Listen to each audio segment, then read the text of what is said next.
এই কেসটা ছিল ইউনিল্যাটারাল ফিউজড কিডনি। এটা পেশেন্ট বলেছিল যে পেশেন্টের রাইট কিডনি নেই, শুধু একটা কিডনি আছে, লেফট কিডনি আছে। তো আমি যখন লেফট কিডনি করলাম তখন দেখলাম যে না, এখানে দুইটা কিডনি দেখা যাচ্ছে, আলাদা আলাদা দুইটা কিডনি, একদম রাইট কিডনি এবং লেফট কিডনি আলাদা, কিন্তু তাদের লোয়ার পোলটা ফিউজড ছিল।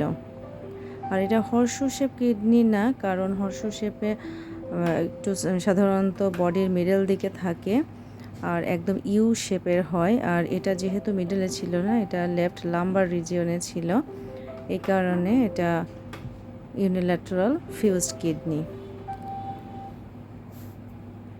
এই কেসটা আমার জন্য নতুন, একদম আমি জীবনের প্রথম আমি এটা পেলাম, এই কারণে চিন্তা করলাম একটু ছবি তুলে রাখি কয়েকটা, আর একটু ভিডিও করে রাখি, যেন পরবর্তীতে আমার এটা যখন আমি দেখব তখন এই কেসটা আমি আবার দেখতে পাবো।